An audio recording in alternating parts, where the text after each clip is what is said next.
ฮัลโหลฮัลโหลขบบอกน้องนิดนึงเอามาน้องนิดนึงเอาแนะนำตัวให้มูเพื่อนกับรุ่นไอรุ่นเลยหูจักเลย ปัญญามาจากโรงพยาบาล ML1 ML2 คือนิติกรผมมาจิตเซลินซูบิกมาจากโรงพยาบาลคือจิตรกรเซลินซูโลมาจากโรงพยาบาล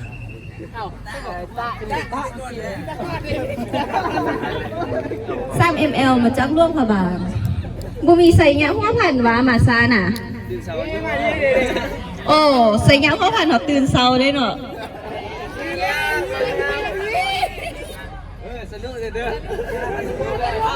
สตาฟก็มาซาวะหรือว่าสนุกเล่นเกม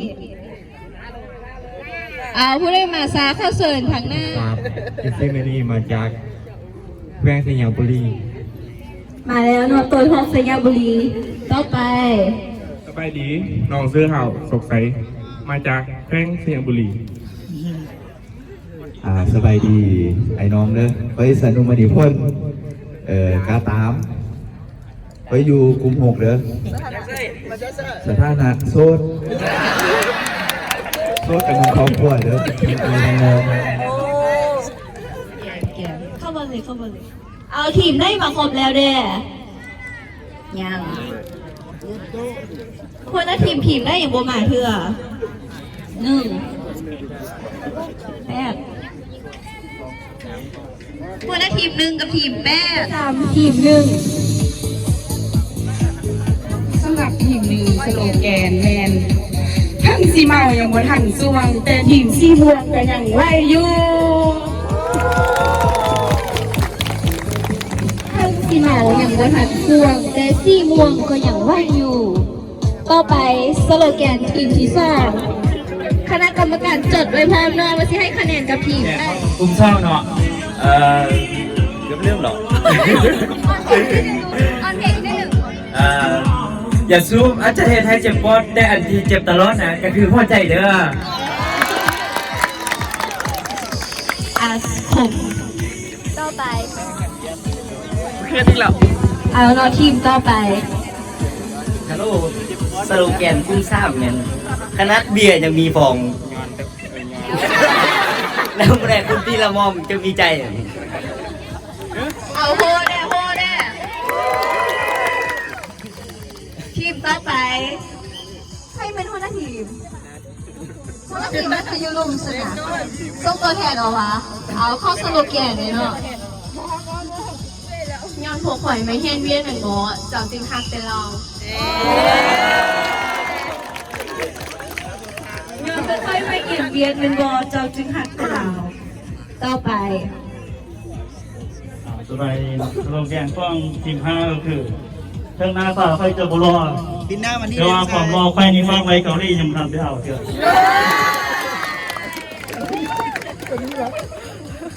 เอาต่อไปเนาะ สโลแกนของกลุ่มฮอกแมน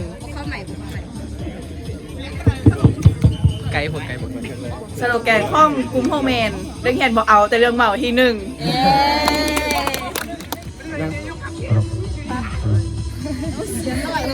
สโลแกนกลุ่ม2นะคื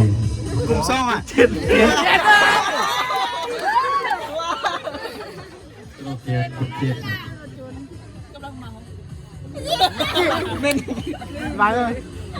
ถ้าโคกบอกอายเจ้าญาติทุกเพราะอายสิว่านอนคุกกินเขารัฐบาล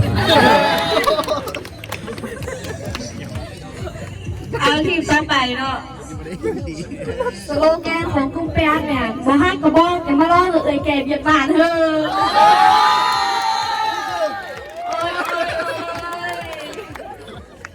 ต่อไปทีมเก่า สโลแกนของทีมเก่าก็เป็นเห็นแดดแล้วโวยวายเห็นผู้ชายแล้วร่าเริง ต่อไปทีมสิบ แคปชั่นของกลุ่มตัวน้อง โอ้จบแล้ว เชียร์เป่าในกระดาษคำตอบคือคำตอบที่ใช้สะอาด เอาไปเอาอีกแค่ โล เอาอีก เจียเป่าในข้อสอบคือคำตอบที่ใช่สะอาด เจียเป่าคือคำตอบที่ใช่สะอาด กรรมการได้ยินบ่กรรมการยังไม่ได้ยินแห้งๆอยากได้คะแนนต้องแห้ง เจียเป่าในข้อสอบคือคำตอบที่ใช่สะอาด เอาเนาะกรรมการได้ยินแล้วเนาะต่อไปทีม11ข้อแห้งๆข้อแห้งๆแห้งเลย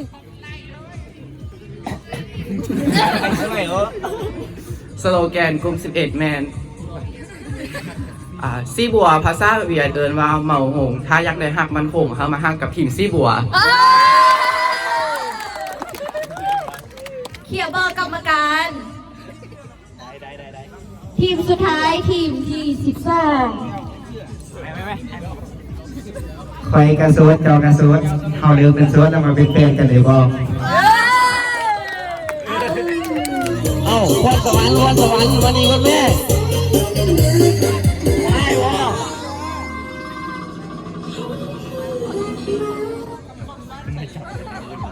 เขาจะเก็บไว้เนาะต่อไปเขาจะทำการบอกพอพิซซ่องนั่นก็คือเต้นตามหัวแถวเต้น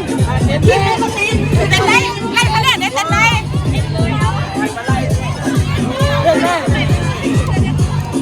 เต้นได้ไรคะแนนได้ทีมสร้างทีมซียังไม่เต้น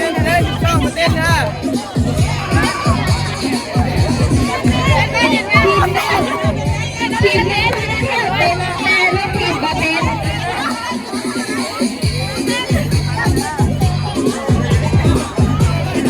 สตาร์ทเพื่อคนเด้อผู้ได้บาเต้นออกขึ้นมาเลยผู้ได้บาเต้นเอาขึ้นมาเตะเลาะเลยผู้ได้บาเต้นเอาขึ้นมาเป็นข้อแถวเป็นสามเป็นเด้อไป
ทีม1กับทีม3ขึ้นมาทางหน้า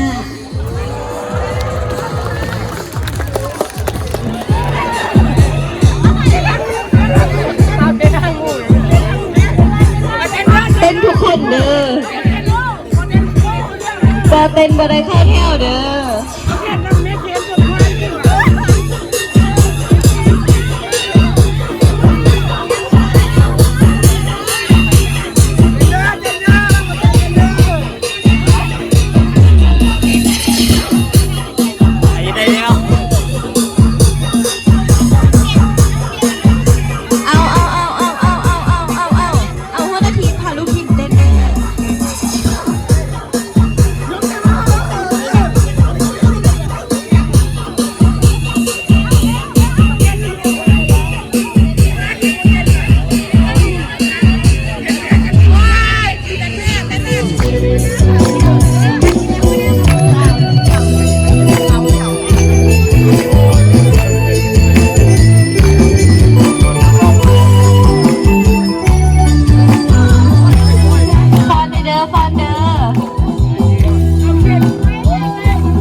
อมแล้วบอล กองเสียกองเสีย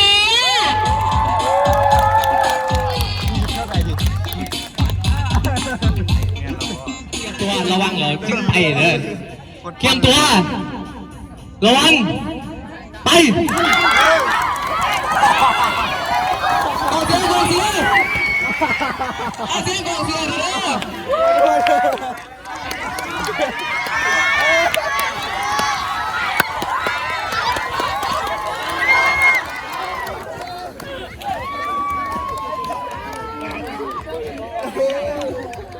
กรรมการเก็บคะแนนทุกสนายเด้อ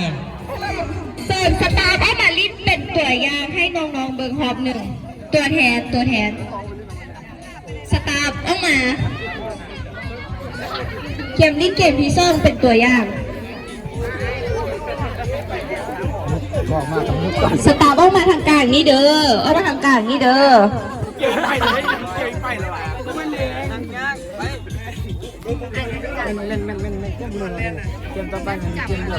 ไอเสียอันตอนนี้กติกาเกมไปฟังเด้อแต่ละทีมจะส่งลูกทีมหรือว่าต่างหน้าทีม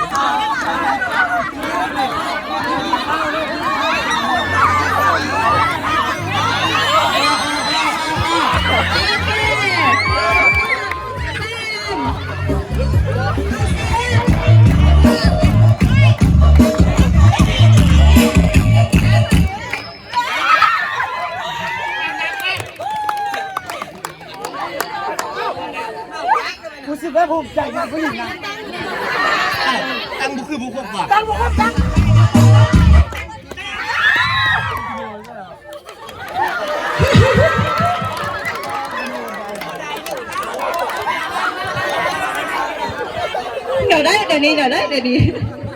เกาะไว้เลยเดี๋ยวนี้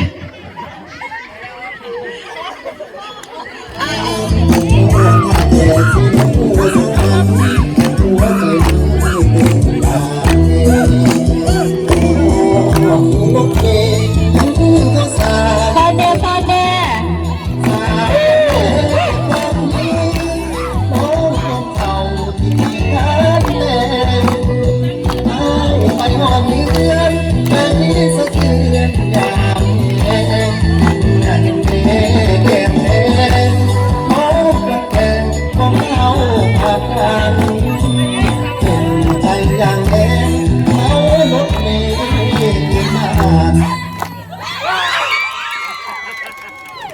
ใครแต่ยานตั้งแต่แล้ว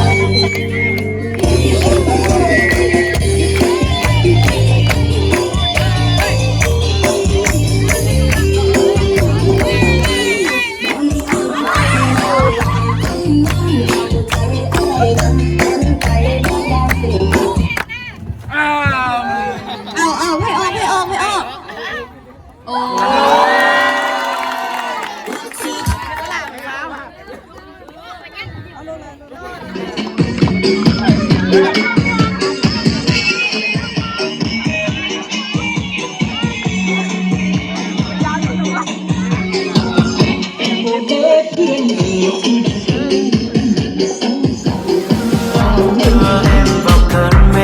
gọi em đến bên này xa phai một ngày như thế em đều dùng cảm xúc ao để tìm niềm vui chạy theo những sao hoa phù du tạo cho